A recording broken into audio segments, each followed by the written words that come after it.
Blue star अच्छा momentum है, 1859 के आसपास ट्रेड कर रहा है, टॉप होगा 1835, 1840, मेरे ख्याल से 1900 की तरफ जा रहा है ब्लू स्टार।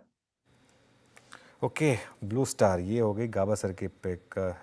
चंदन जुड़े हमारे साथ पैनल में। चंदन गुड मॉर्निंग। चंदन आपकी trade? Good morning Veeru Anuj. मेरा फोकस रहेगा अब यहाँ पे MGL पे। MGL पिछले 3-4 दिन से कंसोलिडेट हो रहा है। एक तरफ जहाँ इंडेक्स ऊपर के लेवल से गिरावट देखिए, ये काउंटर अपने आप में होल्ड कर रहा है और हायर लोज के सीक्वेंस को इंटेक रख रहा है, जो क्लियरली इंडिकेट कर रहा है कि यहाँ पे कभी भी ब्रेकआउट और मोमेंटम बनना चाहिए। सो MGL पे यानी महानगर गैस लिमिटेड पे खरीदारी की सलाह रहेगी। सपोर्ट रहेगा 1485 के आसपास, ऊपर में टारगेट बनेंगे 1575 के।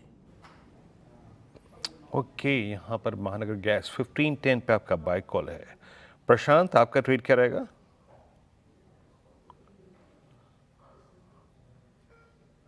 प्रशांत म्यूट पे, आप म्यूट पे प्लीज।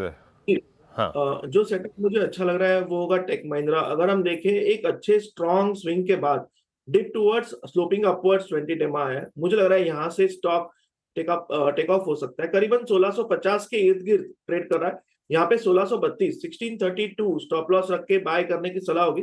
टारगेट होगा 1680 से लेके 1685, 1680 1685। ओके। राजेश सतपुते जी आपका ट्रेड क्या रहेगा? टेक महिंद्रा आपका बाय हो गया, आप ठीक है। सतपुते जी आपका ट्रेड है? वीरेंद्र जी देखिए, थोड़ा सा मार्केट इनिशियल ट्रिकी है, तो थोड़ा हम जहाँ जो लीडर है जो अपनी स्ट्रेंथ को मेंटेन किए उसी के साथ जाऊंगा। सो मेरी नजर है पीडीलाइट पे। तो वेबर अर्ली में थोड़ा सा प्रॉफिट बुकिंग हुआ है, लेकिन 3100 के ऊपर ये बाय अभी भी इंटैक्ट है। तो पीडीलाइट के साथ शुरुआत करूंगा। स्टॉप लॉस रहेगा 3070 का। मेरे हिसाब से it's on the verge of breakout. अगर आज ये ब्रेकआउट मिलता है तो कम से कम 3200 220 का मुंह मिलेगा, यानी कम से कम 100 पॉइंट की रैली मिलेगी। इसलिए Pidilite is a buy. Okay, चलिए तो पीडीलाइट से बाय। शिल्पा जी आप बताइए, आपने क्या ट्रेड पिक किया इस समय? जी अनुज जी, मैं आईओसी के साथ ही जाऊंगी। आईओसी में क्लियर एक ब्रेकआउट है, यहाँ पे 152 से 155 के आपको टारगेट्स आते हुए मिलनी चाहिए। स्टॉप लॉस वही आपका रहेगा 145 जो मैंने पहले कॉल पे बताया था। ओके, मानस जी आप क्या पिक कर रहे हैं? अनुज जी, पूना वाला पे खरीदारी करने की राय रहेगी। 3-4 दिनों के कंसोलिडेशन के बाद आज हमें एक ब्रेकआउट देखने को मिला है, तो पूना वाला में करंट लेवल्स पे खरीदारी करेंगे। 464 का स्टॉप लॉस लगाएंगे और 485 की टारगेट सेट करेंगे। ये कैश लेवल्स हैं। 470 वाला कॉल ऑप्शन ले सकते हैं, 20 रुपए पे ट्रेड हो रहा है, वहां पर आपको 16 रुपए का स्टॉप लॉस लगाना है और इस ऑप्शन में 28 रुपए की टारगेट सेट करना है। ओके, पूना वाला फिनकॉर्प आपकी 470 की कॉल भी एक विकल्प है जिसको आप ले सकते हैं। बहुत स्ट्रॉन्ग स्ट्रक्चर रहा है ये। अमित जी आपका ट्रेड क्या है? वीरेंद्र जी, मैं आईसीआईसीआई प्रू लाइफ के साथ जाऊंगा। लगभग 657 658 पे ट्रेड कर रहा है। कल के सत्र में यहाँ पे पुल बैक जरूर देखा था, कोई फॉलो अप सेलिंग नहीं है। 10 और 20 डेमा से वापस यहाँ पे थ्रस्ट आ रहा है। ओवरऑल स्ट्रक्चर पॉजिटिव है, हायर हाई हायर लो उसकी फॉर्मेशन है यहाँ पे। इसे बाय करे 645 का स्टॉप लॉस रहेगा और टारगेट्स रहेंगे 675 रुपए के, 675। ओके, चलिए अब पार्थिव के पास चला जाए। पार्थिव गुड मॉर्निंग। पार्थिव, ट्रेंड 8.5% नीचे, बाय करें यहाँ पर या फिर अब ये यहाँ से और डी रेट होगा? क्योंकि अगर इस तरीके से ग्रो करेंगे, मार्केट अगर आपको 35% कैगर की वैल्यूएशन दे रहा है और अगर आप 25% या 20% पे ग्रो करेंगे तो क्यों मिले हुए valuation? Good morning Amit ji. सी देखिए, दो चीजें। एक तो क्वार्टर वन की जो अपडेट आई है वो काफी टेपिड आई है, 20%। चलो सीजनल फैक्टर्स जो मैनेजमेंट ने बताया अगर उसको कंसिडर करें, लेकिन जब एजीएम में जब न्यूअल टाटा जी ने बताया कि अभी आने वाले सालों में ये 25% के कैगर पे ग्रो करेंगे, तो ये डेफिनेटली एक डिसअपॉइंटमेंट है। बिकॉज आज के तारीख में अगर मैं वैल्यूएशन की बात करूं, we are talking of 86 times forward multiple, और now we are talking of 25% growth, जो मार्केट 35% का ग्रोथ फैक्टरिंग कर रहा था। न्यू स्टोर एडिशन भी बोल रहे हैं कि अराउंड 250 स्टोर्स करेंगे। लेकिन आई थिंक ये जो ग्रोथ की गाइडेंस है वहाँ वो कहीं ना कहीं दिखाती है कि एक तो थोड़ा कंजम्पशन स्लो डाउन है, प्लस दूसरा जो competitive intensity by other groups like से रिलायंस जो बढ़ रहा है, रिलायंस भी है, बिरला ग्रुप भी है, ये सेगमेंट में भी सबको जाना है। तो मुझे लग रहा है कि उसके वजह से थोड़ा ग्रोथ गाइडेंस टेपिड है। यहाँ से डी रेटिंग की क्षमता है, because at 86 times forward multiple, I think मुझे लग रहा है कि एटलीस्ट 10 to 15% और डाउन साइड पॉसिबल है। ये रही बात जनाब इस वक्त ट्रेंड पे। वाकई एक क्रैक, बहुत ही बड़ा क्रैक, आई थिंक 9% नीचे, ऑलमोस्ट 8% नीचे ट्रेड करता हूँ। मैं इसकी ओआई समरी को देख रहा था, जरा प्लीज़ एक बार रखिएगा प्लीज़, जरा इस क्रैक के बाद भी किस प्रकार का बिल्डअप है, इस क्रैक के साथ जरा ये देखिए, इट्स 10% बिल्डअप। अभी तो लॉन्ग लिक्विडेशन का सवाल होगा कि लॉन्ग कितने लिक्विडेट होते हैं, अभी तो शॉर्टिंग हुई है जनाब। But Nifty as of now 25,400 की रेंज को थोड़ा सा रिस्पेक्ट दे रहा है, दैट्स गुड। और बैंक निफ्टी 10 डेमा की रेंज को थोड़ा सा सिक्योर करके चल रहा है। एफएमसीजी में बाइंग है, लुक एट मैरिको लीड करता हुआ, देन ब्रिटानिया, और अच्छे मूव्स एफएमसीजी में विजिबल हैं। प्रकाश सर, आपकी एफएमसीजी की स्कैनिंग क्या कहती है? कुछ अच्छा लग रहा है इस वक्त चेस करने लायक? यस, आई थिंक मुझे अच्छा लगता है ये एचयूएल।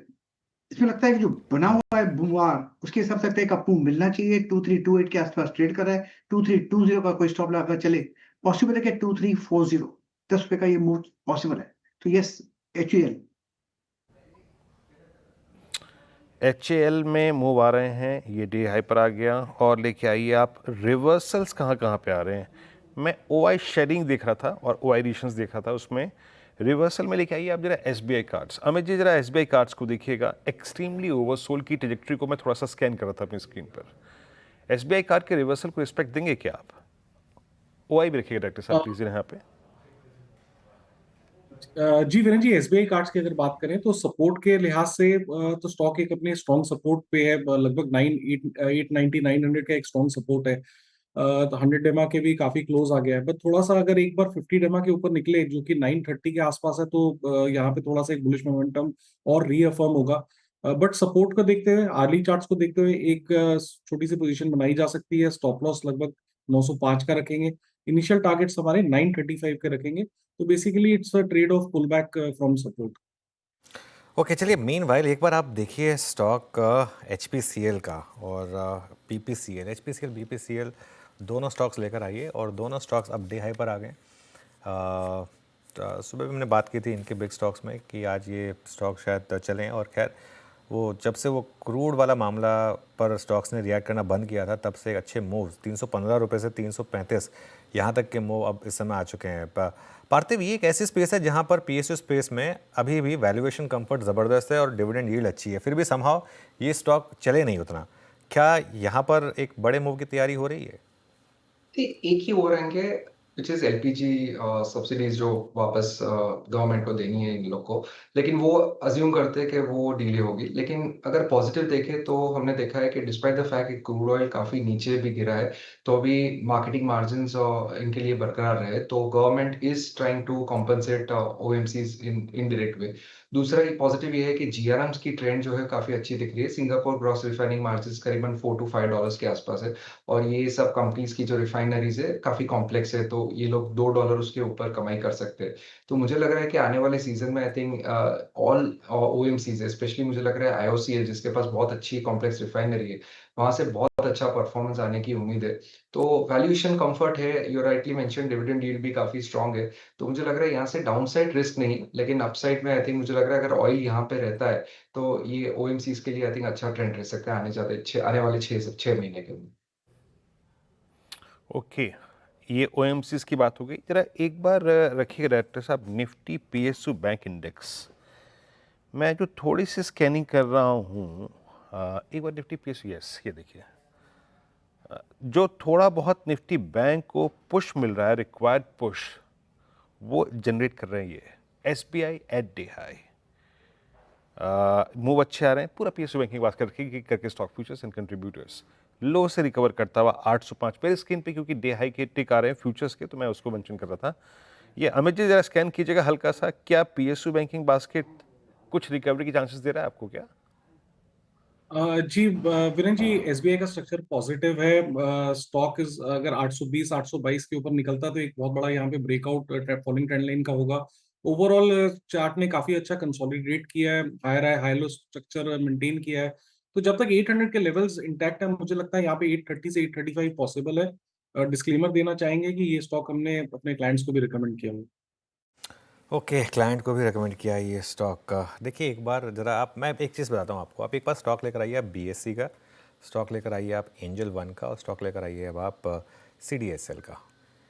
अब BSC आ गया है डे लो पर करीब करीब 5.5% नीचे, एंजल वन आ गया है डे लो पर करीब करीब 6% नीचे, और CDSL ये अभी भी डे लो से ऊपर है। वैसे जैसा मैं कह रहा था कि CDSL का इतना गिरने का मतलब नहीं है, क्योंकि CDSL एक डीमैट की डिपॉजिटरी कंपनी है। इम्पैक्ट जो है वो BSC और एंजल पे ज़्यादा इसलिए आ रहा है क्योंकि ट्रेडिंग वॉल्यूम्स अगर फ्यूचर्स एंड ऑप्शंस के इम्पैक्ट होंगे इसकी वजह से, तो वो ज़्यादा इम्पैक्ट जो है वो डायरेक्टली, क्योंकि जिस एक्सचेंज पर ट्रेड हो रही है और जो ब्रोकर्स ब्रोकर मतलब सारे ब्रोकर, अब इस मतलब ये नहीं कह रहे हम कि सारे एंजल वन पे ही होते हैं, लेकिन जितने भी ब्रोकर्स में पिछले कुछ 2-3 साल में काफ़ी वॉल्यूम्स आए हैं F&O के, उन पर थोड़ा सा एक इम्पैक्ट आ रहा है। तो ये एक स्पेस है। इनमें से कोई स्टॉक खरीदेंगे क्या आप पार्थिव इस गिरावट में? नॉट रियली एक्चुअली, मेरे को एक ही डर है कि सिक्लिकलिटी बहुत रहती है इन तरह की कंपनीज में, whether it is the exchanges, whether it is the brokerages. और हमने देखा था कि ये सब जो एक्सचेंजेस है या तो ब्रोकरेजेस है, उन्होंने पिछले 2-3 क्वार्टर में काफी पीक अर्निंग्स देख चुके हैं। तो हमने देखा है हिस्टोरिकली कि जब भी वॉल्यूम्स लो होते हैं, मार्केट सेंटिमेंट लो होता है, तब ये कंपनीज के अर्निंग्स 20-30% डी ग्रोथ भी होते हैं।